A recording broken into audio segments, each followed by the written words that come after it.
देखो waves and sound में हम लोगों ने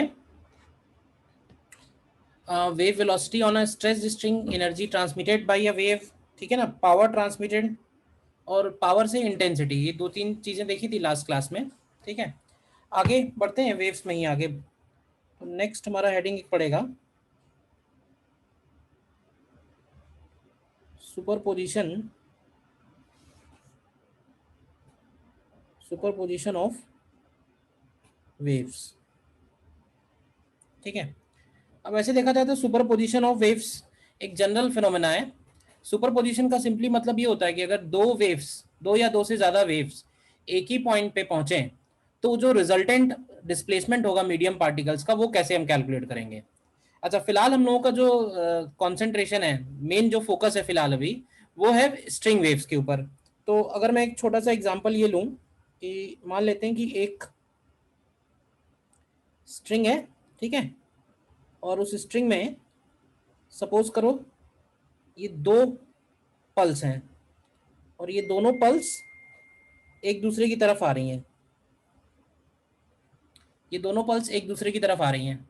एक का डिस्प्लेसमेंट है लेट से y1 या एम्पलीट्यूड कह लो, और दूसरे का डिस्प्लेसमेंट है y2। तो बताओ कि जब ये दोनों वेव्स एक दूसरे के ऊपर सुपर इम्पोज होंगी तो रिजल्टेंट क्या होगा। मतलब दोनों एक दूसरे की तरफ आएंगी, तो जब ये एग्जैक्टली एक दूसरे के ऊपर सुपर इम्पोज होंगी तो उस वक्त क्या शेप ऑफ स्ट्रिंग जो है वो इंक्रीज हो जाएगा ना इस तरह से। और ये जो डिस्प्लेसमेंट आएगा यहाँ पे इस वक्त, ये डिस्प्लेसमेंट होगा y1 प्लस y2। मतलब हम सीधे सीधे बोल सकते हैं कि इस केस में दोनों का जो इंडिविजुअल डिस्प्लेसमेंट है वो एड अप हो रहा है एक पर्टिकुलर टाइम पे। और इस सिचुएशन को हम लोग बोलते हैं, दिस इज कॉल्ड, इस सिचुएशन को हम लोग बोलते हैं कंस्ट्रक्टिव, कंस्ट्रक्टिव इंटरफेरेंस। ठीक है, इसको क्या बोल रहे हैं, कंस्ट्रक्टिव इंटरफेरेंस। अच्छा, इसके बाद क्या होगा, तो इसके बाद फिर से क्या होगा कि यही सेम वेव्स जो है, एक वेव जो लेफ्ट साइड में जा रही थी और एक वेव जो राइट साइड में जा रही थी, ये दोनों waves without disturbing each other cross कर जाएंगी। देखो वेव और पार्टिकल में यही फर्क है। ऐसे देखो तो वेव जब एक दूसरे की तरफ आएंगी तो इनमें कोई कोलिजन नहीं होगा, ऐसा लगेगा कि वो एक दूसरे के ऊपर ओवरलैप कर गई हैं। तो जब ओवरलैप होगी उस वक्त वाली सिचुएशन को हम लोग बोल रहे हैं कंस्ट्रक्टिव। अगर दोनों का y1 y2 सेम डायरेक्शन में है, उसके बाद क्या होगा, तो उसके बाद जो जिधर जा रहा था उधर निकल जाएगा, ये इधर निकल जाएगा। वेव्स एक दूसरे को डिस्टर्ब नहीं करेंगी। बोलो, तो ये जो पहला फिगर बना ये क्लियर है। It is called constructive interference. मतलब जब वो एक दूसरे के ऊपर एग्जैक्टली सुपर इम्पोज थी, उस सिचुएशन को हम लोग बोल रहे हैं कंस्ट्रक्टिव। अच्छा, इसी का अगर हम लोग अपोजिट ड्रॉ करें तो अपोजिट ऐसे हो सकता है कि मान लेते हैं कि एक वेव का पल्स ऊपर की तरफ है और एक वेव का पल्स नीचे की तरफ है, और अब ये एक दूसरे की तरफ आ रहे हैं। तो इस केस में क्या होगा, रिजल्टेंट के बारे में क्या कहेंगे, क्यों भाई, इस केस में रिजल्टेंट के बारे में क्या कहेंगे। तो इस केस में जो रिजल्टेंट है वो थोड़ा डिक्रीज हो जाएगा, क्यों भाई, इसका डायरेक्शन उसी तरफ बनेगा जिस तरफ ज़्यादा एम्पलीट्यूड था, ऐसे बोल सकते हैं। तो ये वाला डिस्प्लेसमेंट अगर y1 है, ड्रॉ कर लो, ये वाला डिस्प्लेसमेंट अगर y2 है, तो यहाँ पे जो डिस्प्लेसमेंट बनेगा वो हो जाएगा y1 माइनस y2। और ये क्या कहलाएगा, इसको हम लोग बोलते हैं, this is called destructive interference.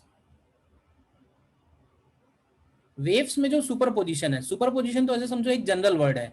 Superposition लोगों ने कई जगह यूज किया, मोमेंट ऑफ इनर्शिया निकालने में, सेंटर ऑफ मास निकालने में। लेकिन वेव्स का जो सुपरपोजिशन है उसको हम लोग इंटरफेरेंस भी बोलते हैं। मतलब बहुत ज्यादा फर्क नहीं है इंटरफेरेंस और सुपरपोजिशन में। हाँ, ये है कि सुपरपोजिशन एक जनरल वर्ड है, सुपरपोजिशन कैसी भी वेव्स का हो सकता है। इंटरफेरेंस के लिए कुछ कंडीशंस भी एप्लीकेबल होती हैं, ठीक है ना। और इसके बाद क्या होगा, तो इसके बाद फिर से जो वेव जिधर जा रही थी, भाई ये पल्स इधर की तरफ जा रहा था तो ये इधर निकल जाएगा, और ये बड़ा वाला पल्स जो है वो इधर की तरफ जा रहा था, वो इधर निकल जाएगा। Without disturbing each other. तो वेव्स में यही खास बात है। तो फिलहाल हमें इस पर्टिकुलर सेक्शन में क्या स्टडी करना है, तो इसमें हमको जो क्वेश्चंस बनते हैं वो कुछ इस तरह के बनेंगे कि स्ट्रिंग्स का शेप हमें ड्रॉ करना है। जब वो पल्स एक दूसरे के ऊपर सुपरलैप ओवरलैप हो रही है उस वक्त उस स्ट्रिंग का क्या शेप बनेगा, तो इसको क्वेश्चन की फॉर्म में ही करते हैं। ठीक है, मान लेते हैं क्वेश्चन है हमारे सामने, देखना ध्यान से।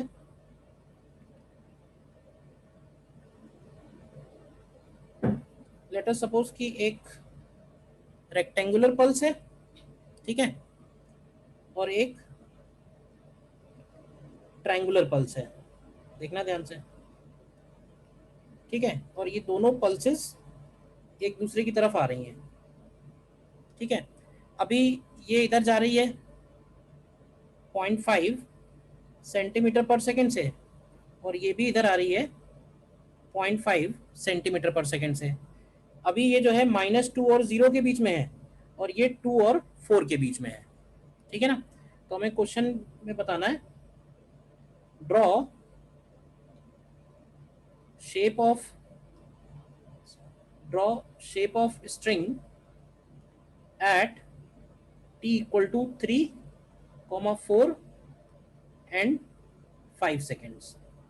मतलब at t equal to 3 second, at t equal to 4 second and at t equal to 5 seconds वो जो स्ट्रिंग होगी उसका शेप क्या होगा।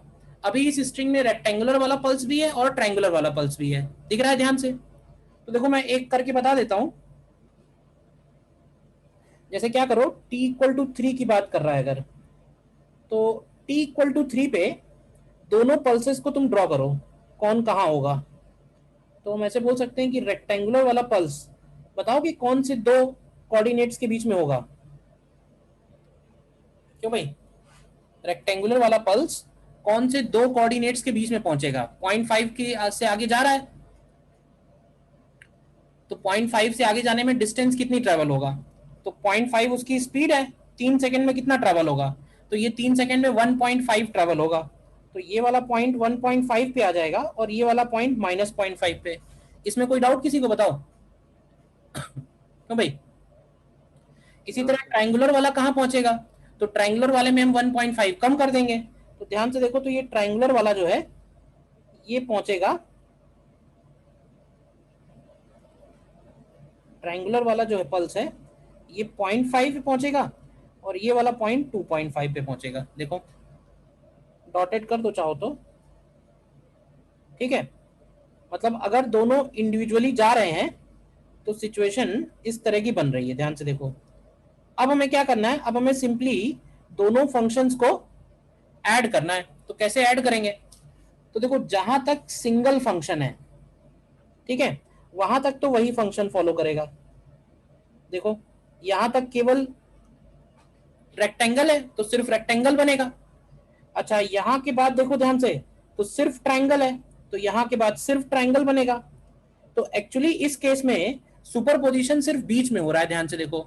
तो बताओ कि क्या सिचुएशन आएगी, तो ये वाला जो पोर्शन है, जो ये ट्रायंगल वाला, ये वाला जो पोर्शन है, इसमें एक तरह से ये वैल्यू ऐड हो रही है, मतलब हम इस फंक्शन में ये फंक्शन ऐड कर रहे हैं।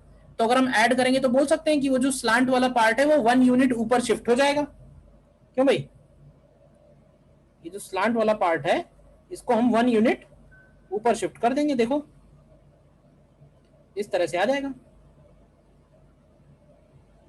तो ये इसका रिजल्टेंट शेप हो गया, शेप हो गया, देखो क्लियर है या नहीं, बताओ किसी को डाउट है तो। No sir. तो इसका जरा बाकी दोनों ड्रॉ करो, t इक्वल टू 4 पे और t इक्वल टू 5 पे क्या बनेगा, बताओ जल्दी से। देखो मैं भी ड्रॉ करता हूँ, t इक्वल टू 4 पे अगर करेंगे तो सिंपली हमें क्या करना है, एक तो वो रेक्टेंगल वाला पल्स, रेक्टेंगल वाला पल्स t इक्वल टू 4 पे कौन से दो कोऑर्डिनेट्स के बीच में होगा, तो ध्यान से देखो क्या ये 0 और 2 के बीच में होगा, होगा। Yes sir.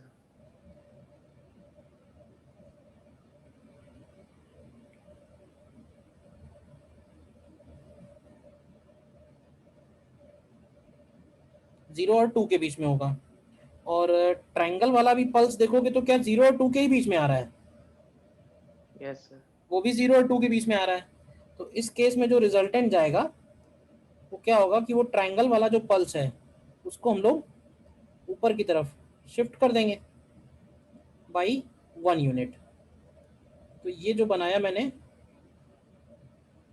पर्पल कलर से, वो इसका रिजल्टेंट शेप बनेगा। बना लिया सभी ने या नहीं बताओ? और t = 5 पे इसी तरह से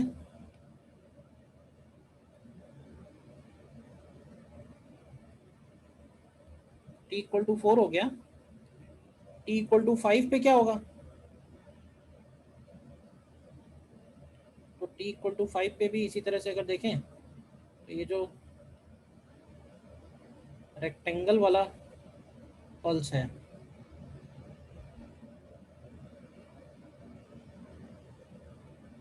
ये बनेगा किसके बीच में? 2.5 और 0.5 के बीच में। और वो जो ट्रायंगल वाला पल्स होगा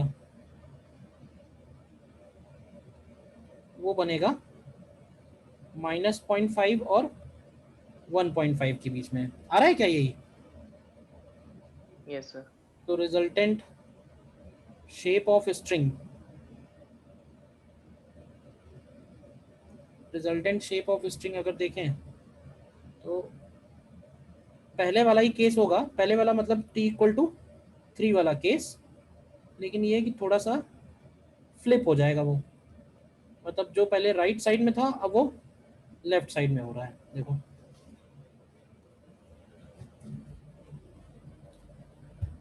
क्लियर है ये प्रॉब्लम? बताओ सभी को, कोई डाउट है कहीं बताइए, कोई डाउट है किसी को तो बताइए। देखो अगर हम सेम क्वेश्चन फिर से रिपीट करें लेकिन थोड़ा सा चेंज कर दे रहे हैं, चेंज ये कर दे रहे हैं कि ये जो ट्रायंगल वाला पल्स है इसको हम लोग ऊपर की बजाय नीचे कर दें अगर, देखो तो इस केस में क्या बनेगा शेप? करो इसको रिपीट करो।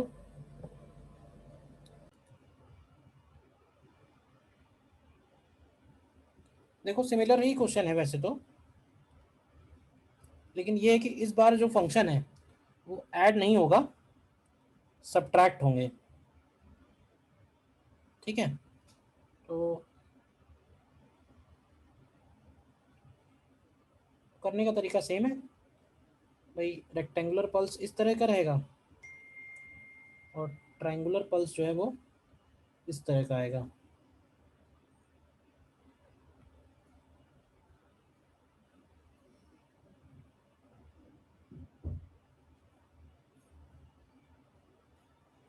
तो जहाँ पे सिंगल फंक्शन है वहाँ पे तो स्ट्रिंग उस फंक्शन को ही फॉलो करेगी। तो यहाँ तक तो रेक्टेंगुलर फंक्शन ही रहेगा इस पॉइंट तक, और इस पॉइंट के बाद ट्रायंगल फंक्शन रहेगा। केवल बीच में है, कुछ पार्ट के लिए इनका एडिशन हो रहा है। तो ऐसे भी बोल सकते हैं कि ये वाला पार्ट फिर से, ये वाला जो पोर्शन है क्या ये 1 यूनिट ऊपर शिफ्ट कर दें? तो अगर इसको तुम 1 यूनिट ऊपर शिफ्ट करोगे तो ये सिचुएशन आ जाएगी। देखो आ रहा है ये सभी का? तो भाई t = 4 में, t = 4 में मुझे लगता है इस तरह का बनेगा, कुछ एम टाइप का शेप बन जाएगा। देखो बताना नहीं आया तो ड्रॉ करना है मुझे तो। हम्म और t = 5 में,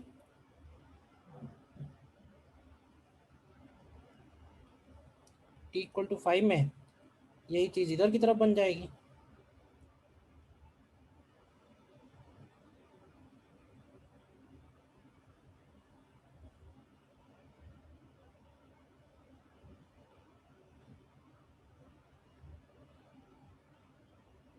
बताओ कौन सा बताना है मुझे?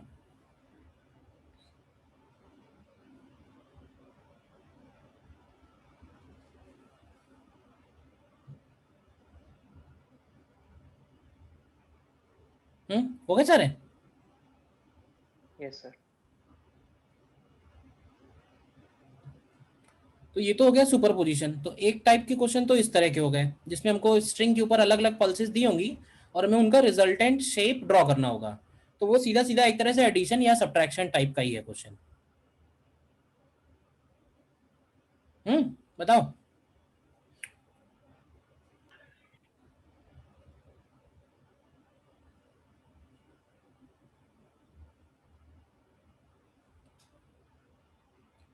ठीक है, नेक्स्ट हेडिंग फिर एक पड़ेगी,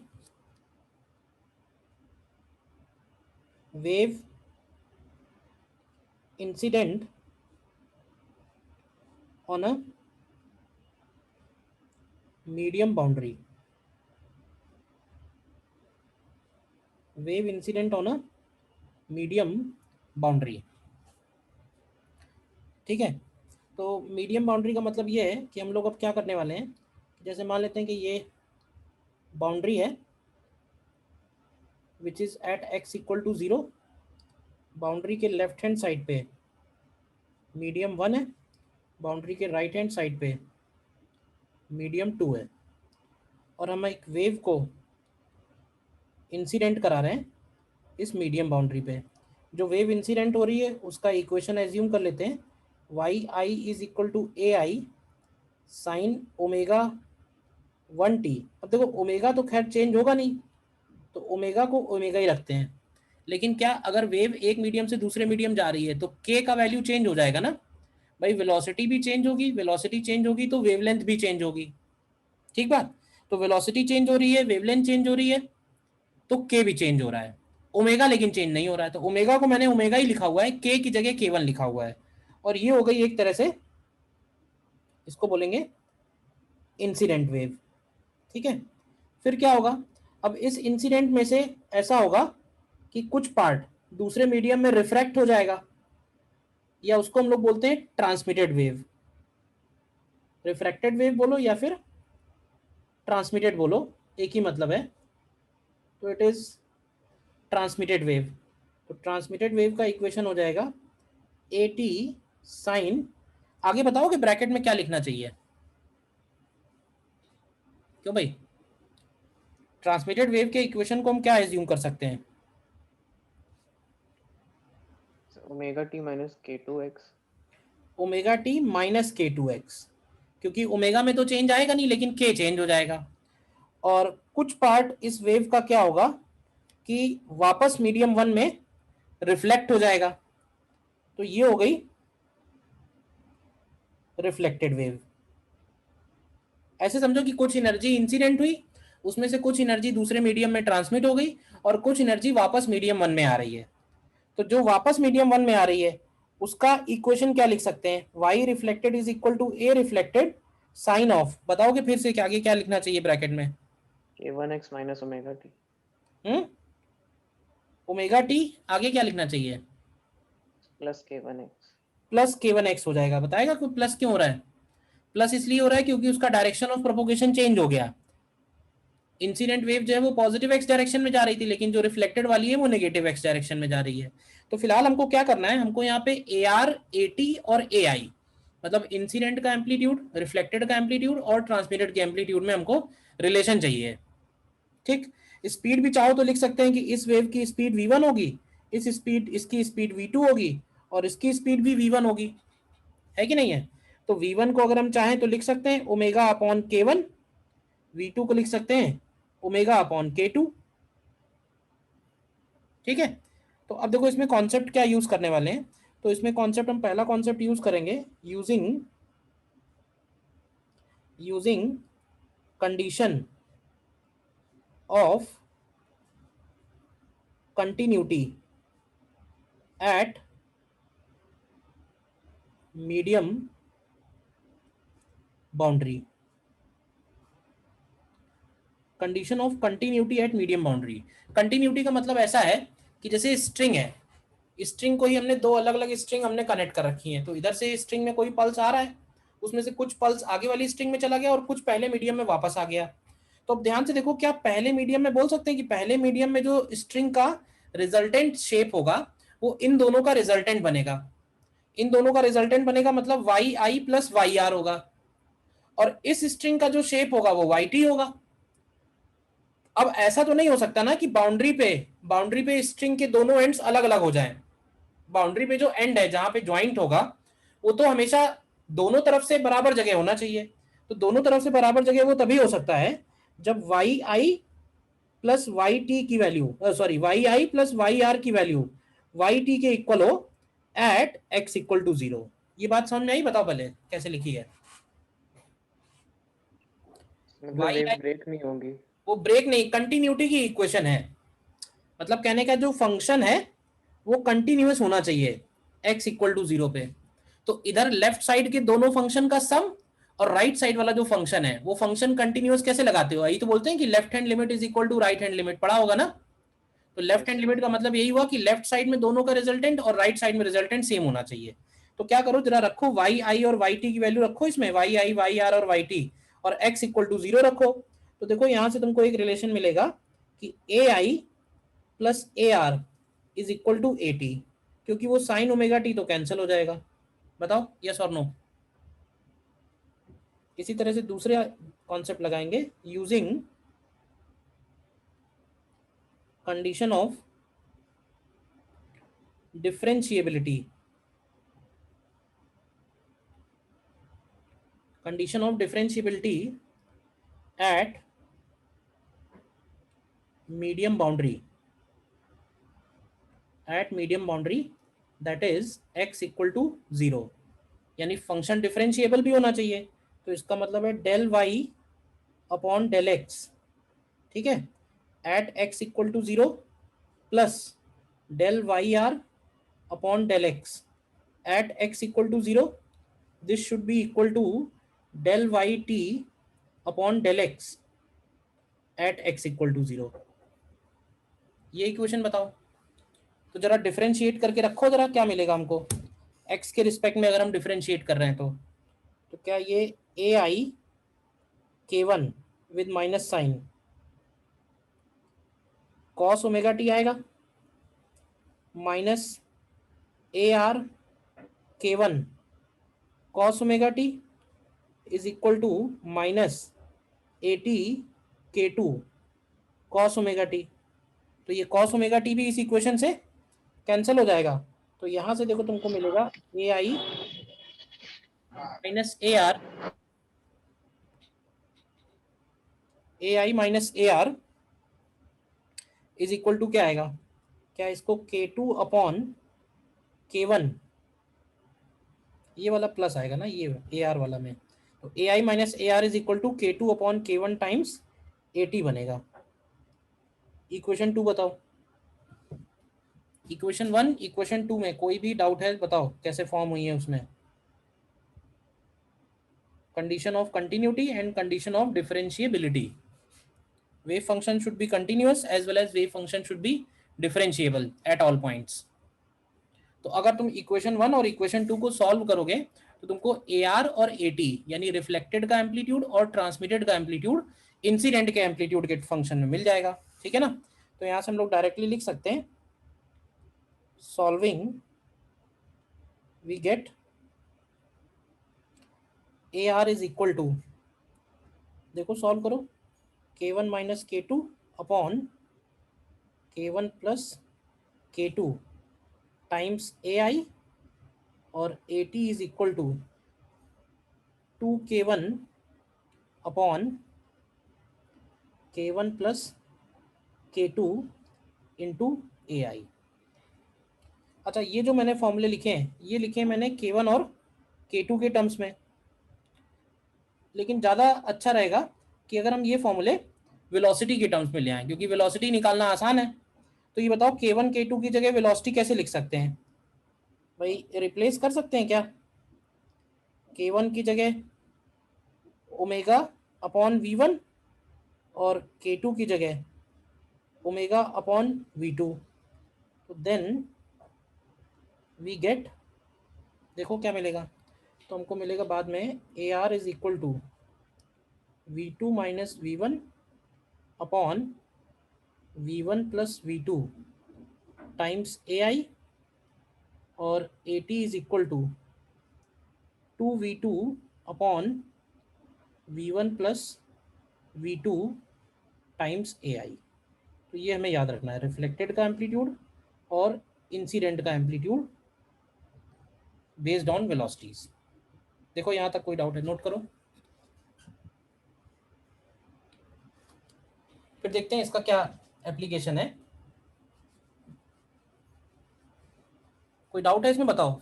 अगेन देखो, प्रूफ की कोई ऐसी जरूरत नहीं थी, बट फॉर्मूला तुम्हें जरूर ध्यान रखना है। फॉर्मूला यही है कि कोई भी वेव अगर इंसिडेंट हो रही है मीडियम बाउंड्री पे, तो उसमें से कितना पार्ट रिफ्लेक्ट हो जाएगा वापस उसी मीडियम में, और कितना पार्ट दूसरे मीडियम में ट्रांसमिट हो जाएगा।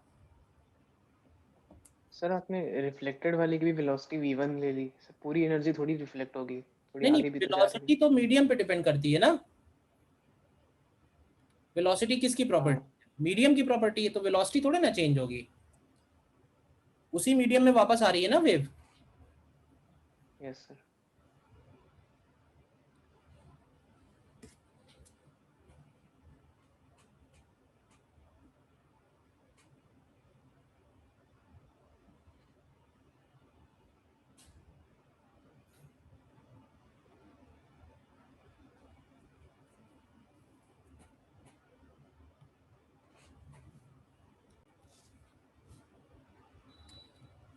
अब देखो इसका क्या कहाँ कहाँ पे यूज आएगा, कैसे कैसे, तो उसको हम अलग से लिखते हैं नोट करके।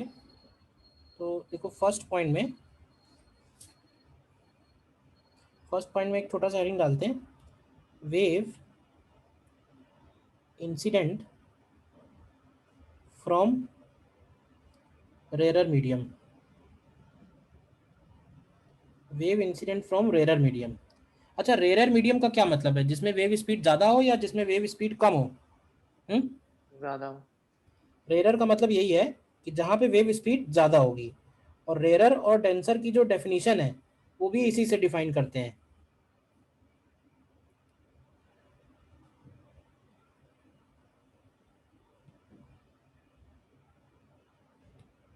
ऐसे समझो कि हमने क्या किया है, एक थिक स्ट्रिंग है, ध्यान से देखो तो इधर वाली जो है वो थिक स्ट्रिंग है। तो क्या लगता है, थिक स्ट्रिंग में जो वेलोसिटी होगी V2, और इधर वाली जो थिन स्ट्रिंग है, थिन स्ट्रिंग में जो वेलोसिटी होगी V1, कौन बड़ा होगा कौन छोटा होगा? v1 बड़ा म्यू होगा। म्यू ज्यादा होगा थिक स्ट्रिंग के लिए, टेंशन तो मान लो सेम होगा, बट म्यू थिक स्ट्रिंग में ज्यादा होगा, जिसकी वजह से V2 की वैल्यू V1 से कम होगी। अब V2 अगर V1 से कम है, तो ये वाला जो मीडियम है, ये मीडियम कहलाएगा डेंसर, और ये मीडियम कहलाएगा रेरर। अब जरा ध्यान से देखो, अगर V2 की वैल्यू V1 से कम है, तो जब हम AR निकालेंगे, तो क्या AR का वैल्यू नेगेटिव आएगा और AT का वैल्यू पॉजिटिव आएगा? बताओ ये बात। AR का वैल्यू नेगेटिव आएगा और AT का वैल्यू पॉजिटिव आएगा। तो AR नेगेटिव का क्या सिग्निफिकेंस है, तो AR नेगेटिव का सिग्निफिकेंस ये है कि जब ये पल्स वापस लौटेगी ना इधर की तरफ, तो उसका जो पल्स का डायरेक्शन है वो पलट जाएगा।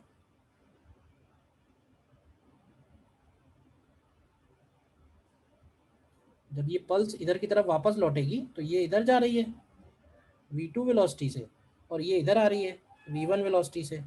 तो AR का वैल्यू नेगेटिव आने का सिग्निफिकेंस क्या है, तो AR का वैल्यू नेगेटिव आने का सिग्निफिकेंस ये है कि वो जो पल्स ऊपर की तरफ जा रही थी वो पलट करके नीचे हो जाएगी। और इस बात को हम लोग बोलते हैं कि फेज चेंजेस बाई पाई, ठीक है, when a wave is reflected from when a wave is reflected from denser boundary,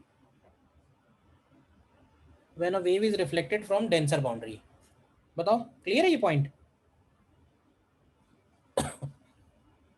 then इसी तरह से सेकेंड पॉइंट में वेव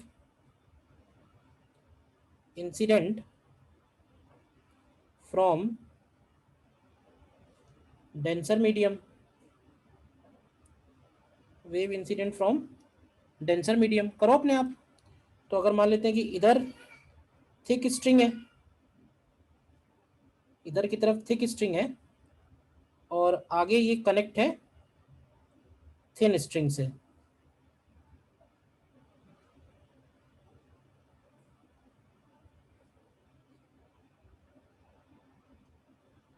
ठीक है।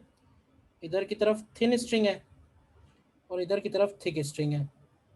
तो अब क्या कहोगे V1 और V2 के बारे में? तो क्या इस बार V2 की वैल्यू V1 से ज़्यादा होगी? तो इस बार ये वाला मीडियम डेंसर है और ये वाला मीडियम रेयरर है। तो इस बार वेव डेंसर मीडियम में ट्रैवल हो रही है और रेयरर बाउंड्री पे जाके टकरा रही है। तो इस केस में अगर तुम रखोगे यहाँ पे वैल्यू, तो यहाँ पे तुम देखोगे तो AR का वैल्यू भी पॉजिटिव आएगा और AT का वैल्यू भी पॉजिटिव आएगा, देखो। और इस केस में हम लोग बोलेंगे नो फेस चेंज, मतलब वो जो वेव है वो जिस डायरेक्शन में आई है उसी डायरेक्शन में वो वापस भी लौट जाएगी।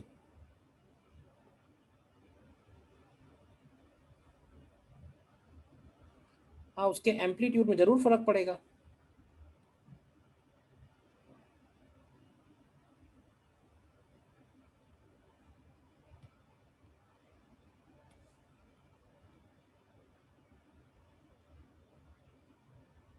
उसके एम्पलीट्यूड में जरूर फर्क पड़ेगा।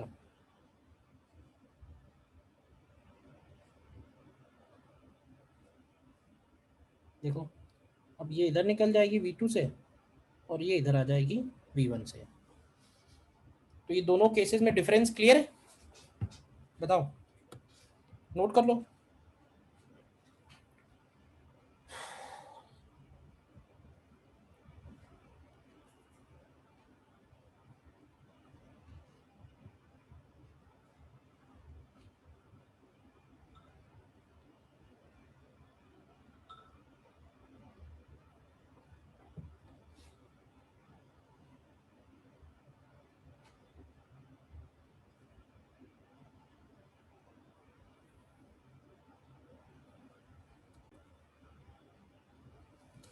ठीक है, नेक्स्ट पॉइंट देखो, थर्ड पॉइंट में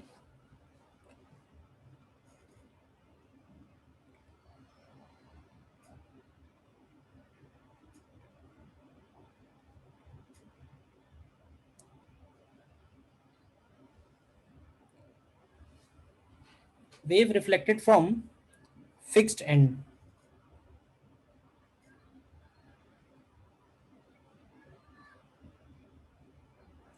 फिक्स्ड एंड का क्या मतलब है?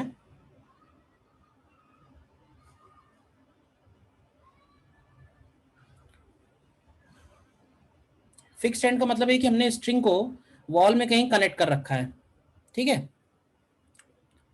तो फिक्स्ड एंड को हम ये भी बोल सकते हैं कि जो दूसरी तरफ का जो मीडियम 2 है, ध्यान से चेक करो, तो ये जो मीडियम 2 है इसका जो म्यू है वो टेंडिंग टू इंफिनिटी है, बोल सकते हैं या नहीं? मतलब वेरी हैवी स्ट्रिंग, बोलो, वेरी हैवी स्ट्रिंग बोल सकते हैं। तो अगर म्यू टेंडिंग टू इन्फिनिटी है तो हम ये भी बोल सकते हैं कि जो V2 होगा वो टेंडिंग टू 0 होगा। अब वो जो ऊपर वाला फॉर्मूला है उसमें जरा AR की वैल्यू निकालो। AR क्या होता है? AR होता है V2 minus V1 upon V1 plus V2 into AI। तो यहाँ से V2 की वैल्यू आएगी माइनस टाइम्स AI।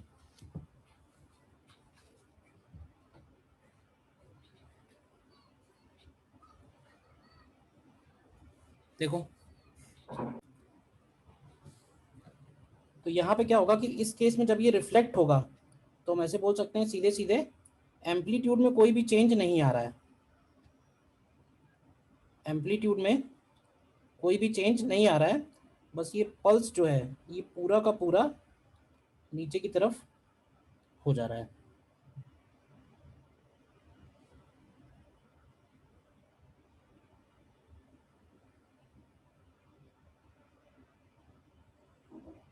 पूरा का पूरा नीचे की तरफ हो जा रहा है, ठीक है। So this is wave reflected from denser boundary, और वो डेंसर बाउंड्री बेसिकली इस केस में एक फिक्स्ड एंड है, तो फिक्स्ड एंड से जब भी वेव रिफ्लेक्ट होगी तो उसका एम्पलीट्यूड चेंज हो जाएगा।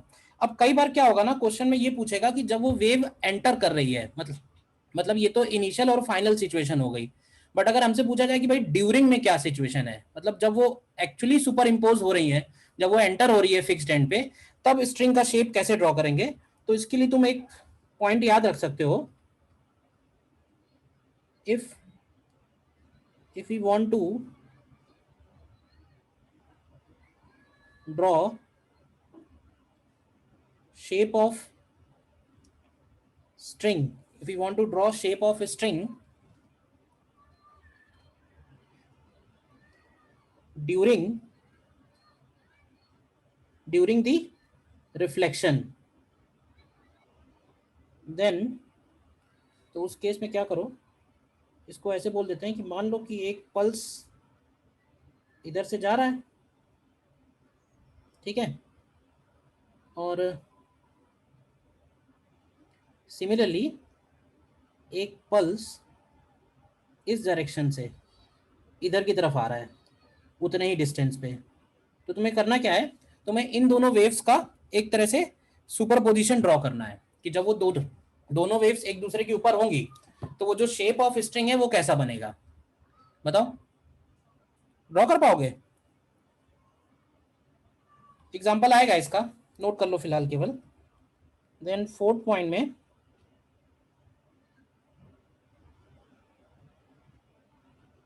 Wave reflected from free and, wave reflected from free and, free and का क्या मतलब हुआ, फिक्स्ड एंड तो समझ में आ गया। तो फ्री एंड में क्या होगा, वेव पल्स हम उसी तरह से ले रहे हैं। फ्री एंड जनरेट कैसे करें, अब देखो जनरेट ऐसे करेंगे कि अब एक्चुअली फ्री तो कर नहीं सकते, क्योंकि अगर हम एक्चुअली स्ट्रिंग का वो एंड फ्री कर देंगे तो उसमें टेंशन कैसे जनरेट होगा। तो हमें टेंशन भी बना के रखना है और साथ ही साथ उसके उस एंड को रिलेटिवली मासलेस रखना है।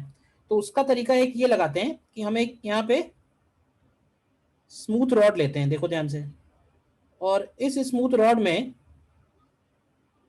अगर हम यहाँ पे एक मासलेस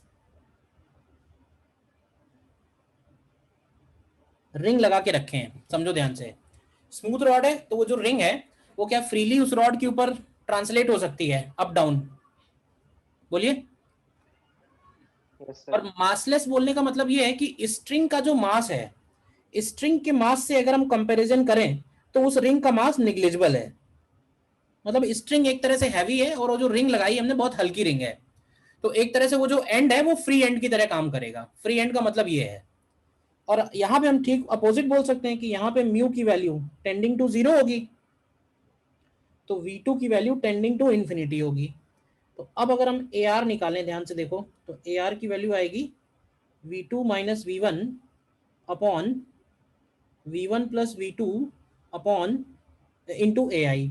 तो इसको एक काम ऐसे करो, V2 क्योंकि इन्फिनिटी है तो V2 से डिवाइड कर दो, तो ये हो जाएगा 1 minus V1 by V2 divided by 1 plus V1 by V2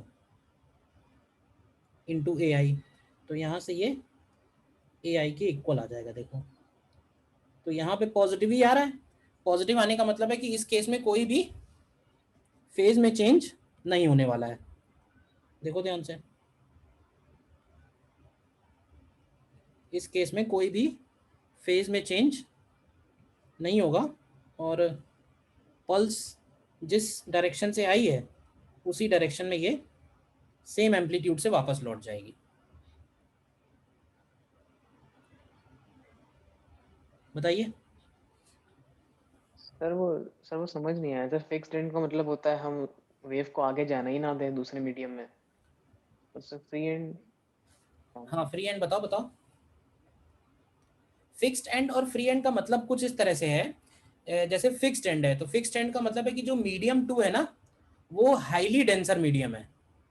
अब हाईली डेंसर मीडियम का मतलब क्या होगा कि वहां पे जो स्ट्रिंग कनेक्टेड है वो इतनी हैवी है कि वो हिल ही नहीं रही है अपनी जगह से। और फ्री एंड का मतलब जस्ट अपोजिट होगा उसका।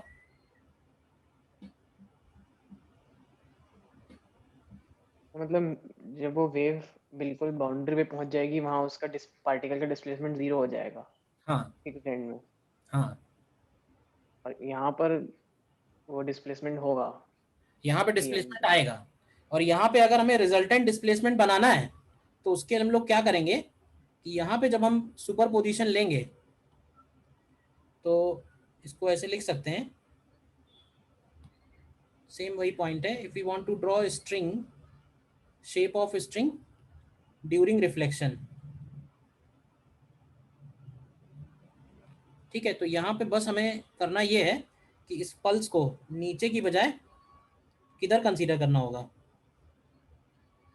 इस बार हम इसको नीचे की बजाय ऊपर की तरफ कंसीडर करेंगे। देखो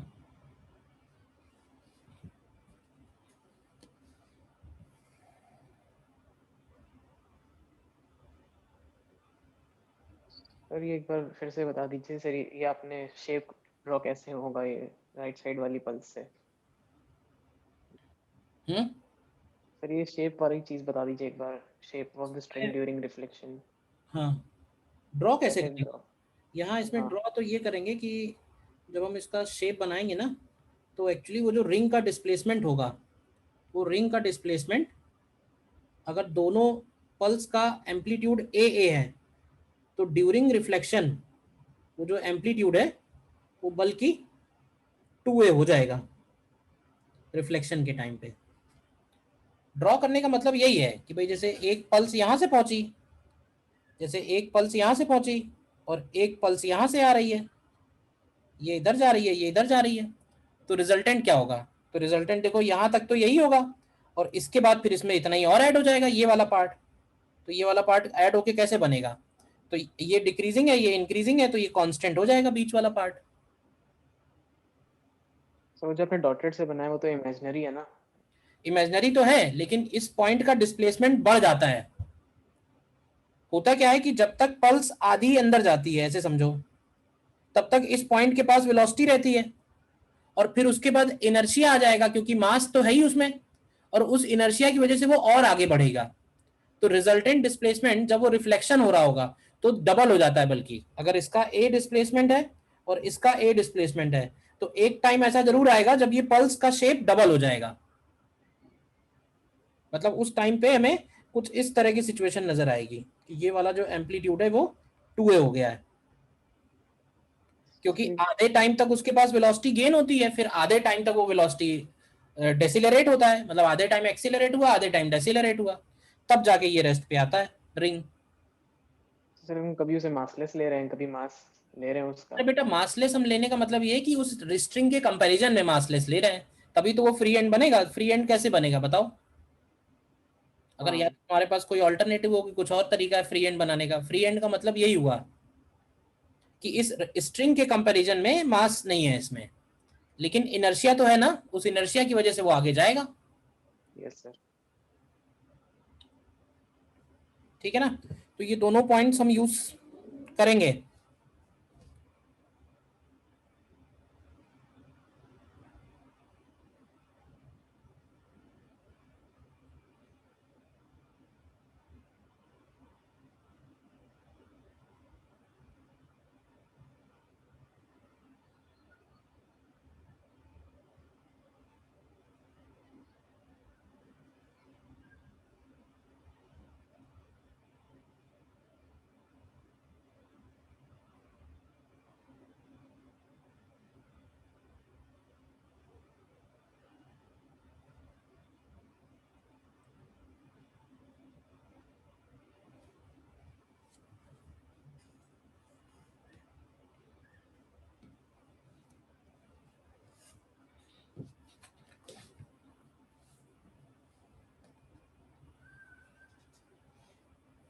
ठीक है, और एक पॉइंट और इसमें हम लिखेंगे 5th पॉइंट में,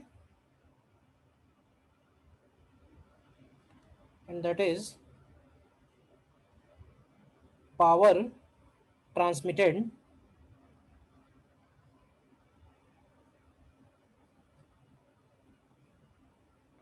across the boundary, power transmitted across the boundary, मतलब कितना पावर दूसरी तरफ ट्रांसमिट हो रहा है, कितना पावर रिफ्लेक्ट हो रहा है। तो देखो अगर हम पावर के लिए फॉर्मूला लिखें तो इंसिडेंट पावर का फॉर्मूला बनेगा एवरेज पावर का हाफ म्यू।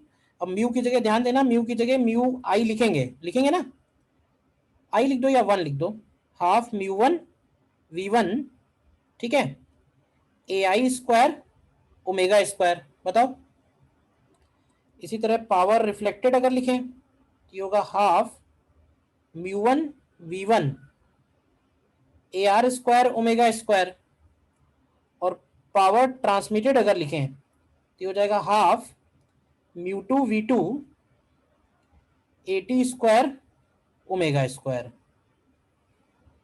ठीक है, तो यहां से अगर तुम देखो P R upon P I अगर निकालोगे तो ये ए आर अपॉन ए आई का होल स्क्वायर आएगा। तो इससे हमको कम से कम ये पता चल जाएगा कि कितना फ्रैक्शन पावर जो है वो रिफ्लेक्टेड बैक है। अब कितना रिफ्लेक्टेड बैक है, हम लोग मान रहे हैं कि कोई भी लॉसेस नहीं हो रहे हैं बाउंड्री पे, तो उसका बचा हुआ जो है पोर्शन है वो सारा का सारा ट्रांसमिट में चला जाएगा। ठीक है ना, क्योंकि P I is equal to P R plus P T, ये तो हम लोग एनर्जी कंजर्वेशन से भी लिख सकते हैं। देखो यस सर।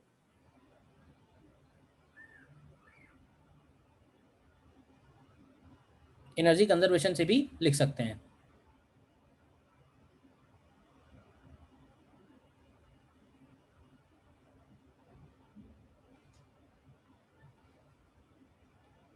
ठीक है,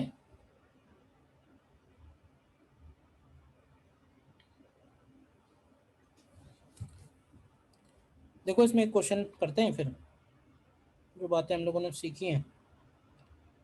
मान लेते हैं कि एक थिन स्ट्रिंग है और उसके दूसरे एंड पे हम लोगों ने एक थिक स्ट्रिंग कनेक्ट कर रखी है।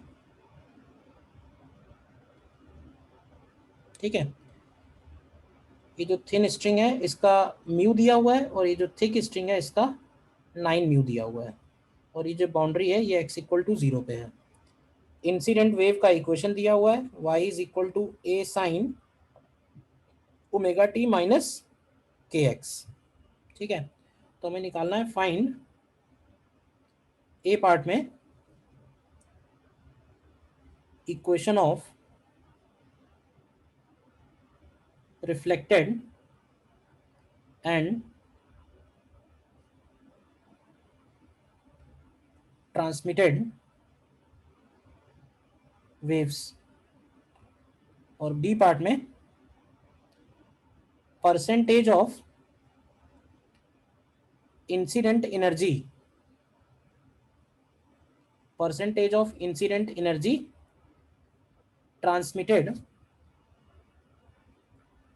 across the boundary, percentage of incident energy transmitted across the boundary। निकालो।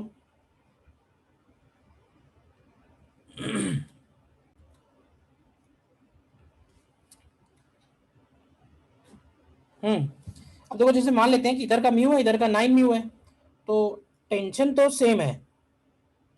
ठीक है, और स्पीड को हम लोग लिखते हैं under root of T by mu. तो ऐसा तो बोल सकते हैं ना कि अगर म्यू जो है 9 टाइम्स हो रहा है तो स्पीड जो है वो 1/3 हो रही होगी।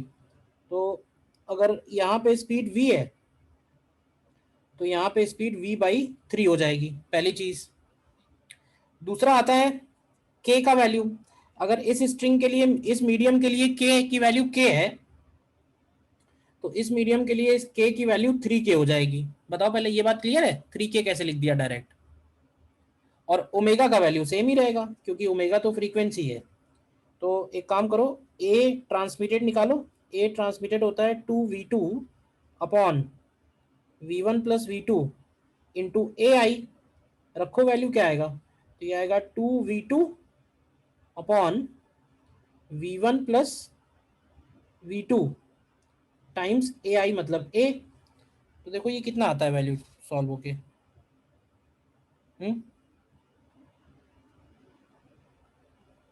क्या ये A/2 आता है। Yes sir. इसी तरह से AR निकालो, AR की वैल्यू होगी V2 minus V1 upon V1 plus V2 times AI। तो AR निकालोगे तो शायद आ रहा होगा -A/2, आ रहा है क्या। Yes sir. तो इसका रिफ्लेक्टेड का इक्वेशन क्या बनेगा, तो रिफ्लेक्टेड का इक्वेशन हो जाएगा -A/2 into sine of omega T plus के एक्स। अब चाहो तो बाहर वाले माइनस को तुम अंदर भी लिख सकते हो, अंदर अगर ले जाओगे तो बाहर वाला माइनस जो है अंदर जाने के बाद प्लस पाई बन जाएगा। देखो बात वही है, फेज चेंजेस बाई पाई। अच्छा, अगर हमें ट्रांसमिटेड की लिखनी है तो ट्रांसमिटेड की हो जाएगी A/2 sine of omega T -3 kx होगा। तो -3 kx क्यों है, क्लियर है। Yes sir. फिर बी पार्ट में हम लोग लिख सकते हैं power reflected upon power incident is equal to AR upon AI whole square. तो AR की वैल्यू है A/2, AI की वैल्यू है A, और होल स्क्वायर करेंगे तो ये 0.25 हो रही है। तो 0.25 का मतलब है कि 25% इज रिफ्लेक्टेड। तो बताओगे कि ट्रांसमिटेड कितनी होगी, क्यों भाई। 75। तो हम सीधे सीधे बोल सकते हैं हेंस 75% इज ट्रांसमिटेड। कर लिया था ये क्वेश्चन, नहीं कर पाए थे बताइए।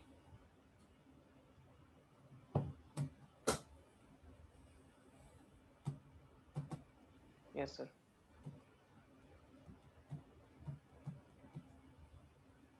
ठीक है, और देखो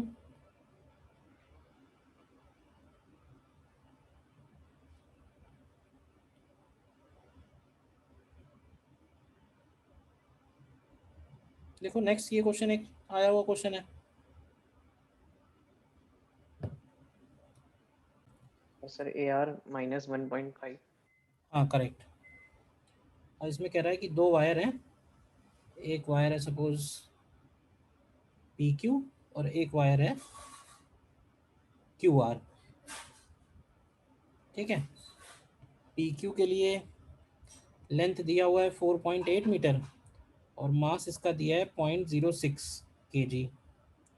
ठीक है, और QR के लिए लेंथ दिया है 2.56 मीटर और मास दिया हुआ है 0.2 kg।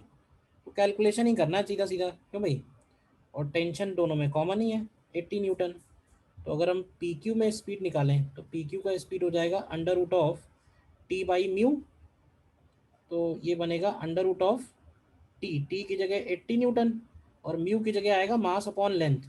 तो 0.06 अपॉन 4.8 करेंगे।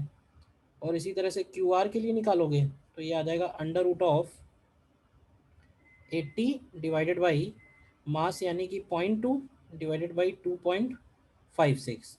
तो यहाँ से ये VPQ और VQR कैलकुलेट हो जाएंगे। टाइम टेकन, तो टाइम टेकन हो जाएगा P से Q तक का distance divided by speed PQ, और Q से R तक का distance divided by speed QR।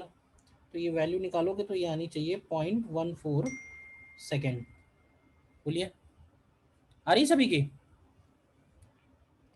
फिर बी पार्ट में, अब VPQ और VQR, ये VPQ और VQR कितने आते हैं, ये आता होगा शायद 80 मीटर पर सेकेंड, क्यों भाई, 32। और ये 32 मीटर पर सेकेंड। बताओ कहीं डाउट है तो सीधा सीधा क्वेश्चन है। वेव के क्वेश्चन जितने भी पूछे गए हैं सभी एकदम सिंपल क्वेश्चन है, समझ लो, स्कोरिंग टॉपिक्स में से है। फिर कह रहा है amplitude of reflected and transmitted pulse. तो एम्पलीट्यूड ऑफ इंसिडेंट दिया हुआ है यानी AI की वैल्यू दी हुई है 3.5। तो अगेन ये भी फॉर्मूला बेस्ड ही हो गया। A रिफ्लेक्टेड अगर निकालेंगे तो ये हो जाएगा 32 माइनस 80 अपॉन 32 प्लस 80 इंटू 3.5। तो ये कितना आता है -1.5, और 80 निकालेंगे अगर तो ये हो जाएगा 2 × 32 अपॉन 32 + 80 × 3.5 इक्वल टू 2 सेंटीमीटर। बताओ।